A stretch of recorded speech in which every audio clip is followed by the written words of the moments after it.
Halo, perkenalkan, saya Reksonia Vela Kurnia dari Pendidikan Ekonomi, kelas 1B Universitas Pendidikan Indonesia.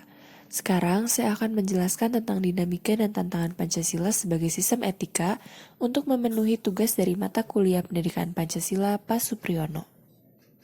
Berikut ada sumber historis Pancasila sebagai sistem etika. Pada masa Orde Lama, nilai-nilai Pancasila belum ditegaskan di dalam sistem etika, namun yang ada adalah nilai-nilai moral. Masyarakat dalam Orde Lama telah mengenal nilai-nilai kemandirian bangsa yang oleh Presiden Soekarno disebut dengan istilah berdikari atau berdiri di kaki sendiri. Selanjutnya pada masa Orde Baru, Pancasila sebagai sistem etika disosialisasikan melalui penataran P4 dan diinstitusionalkan dalam wadah BP7. Terakhir, pada masa reformasi, Pancasila sebagai sistem etika tenggelam dalam hiruk-pikuk perebutan kekuasaan yang menjurus kepada pelanggaran etika politik. Salah satu bentuk dari pelanggaran etika politik adalah penyalahgunaan kekuasaan, seperti korupsi. Lalu berikut ada sumber sosiologis Pancasila sebagai sistem etika. Sumber sosiologis Pancasila sebagai sistem etika dapat ditemukan dalam kehidupan masyarakat dari berbagai etnik di Indonesia. Seperti contohnya orang Minangkabau yang memegang teguh prinsip bulat air oleh pembuluh, bulat kata oleh mufakat dalam bermusyawarahnya. Selanjutnya ada sumber politis Pancasila sebagai sistem etika. Sumber politis Pancasila sebagai sistem etika terdapat dalam norma-norma dasar yang dijadikan sumber penyusunan beberapa peraturan perundang-undangan di Indonesia. Di sini Pancasila berperan sebagai norma tertinggi yang sifatnya abstrak dan perundang-undangan berperan sebagai norma yang ada di bawah Pancasila yang sifatnya konkret. Berikutnya kita akan membahas tentang dinamika Pancasila sebagai sistem etika. Pada masa Orde Lama, pemilu diselenggarakan dengan semangat demokrasi yang diikuti oleh banyak partai politik. Namun hanya dimenangkan oleh 4 partai, yaitu Partai Nasional Indonesia, Partai Muslimin Indonesia, Partai Nahdlatul Ulama, dan Partai Komunis Indonesia.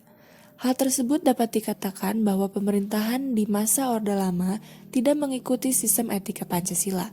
Bahkan mendapat tuduhan dari pihak Orde Baru bahwa pemilu yang diadakan di masa Orde Lama dianggap terlalu liberal. Hal tersebut dapat dikatakan karena pemerintahan Soekarno menganut sistem demokrasi terpimpin yang mana cenderung ke arah otoriter. Selanjutnya pada masa Orde Baru, sistem etika Pancasila diletakkan dalam bentuk penataran P4. Pada masa Orde Baru pula muncul konsep manusia Indonesia seutuhnya sebagai cerminan manusia yang berperilaku dan berakhlak mulia sesuai dengan nilai-nilai Pancasila. Manusia Indonesia seutuhnya dalam pandangan Orde Baru artinya manusia sebagai makhluk ciptaan Tuhan Yang Maha Esa yang secara kodrati bersifat monodualistik. Monodualistik itu sendiri memiliki arti makhluk rohani sekaligus makhluk jasmani dan makhluk individu sekaligus makhluk sosial. Manusia Indonesia seutuhnya adalah makhluk monopluralis yang terdiri atas susunan kodrat, yaitu jiwa dan raga, kedudukan kodrat yaitu makhluk Tuhan dan makhluk berdiri sendiri, dan sifat kodrat yaitu makhluk sosial dan makhluk individual.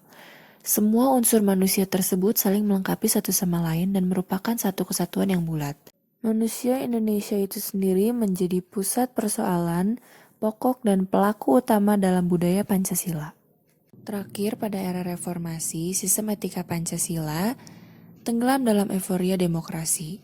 Namun seiring dengan berjalannya waktu, hal tersebut disadari bahwa demokrasi tanpa dilandasinya sistem etika politik akan menjurus pada penyalahgunaan kekuasaan seperti korupsi yang sudah dikatakan sebelumnya. Sekarang kita akan membahas tentang tantangan Pancasila sebagai sistem etika.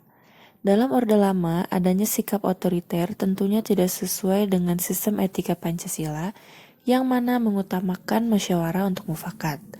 Selanjutnya, dalam Orde Baru, adanya KKN yang merugikan tentunya juga tidak sesuai dengan keadilan sosial karena hanya menguntungkan golongan tertentu.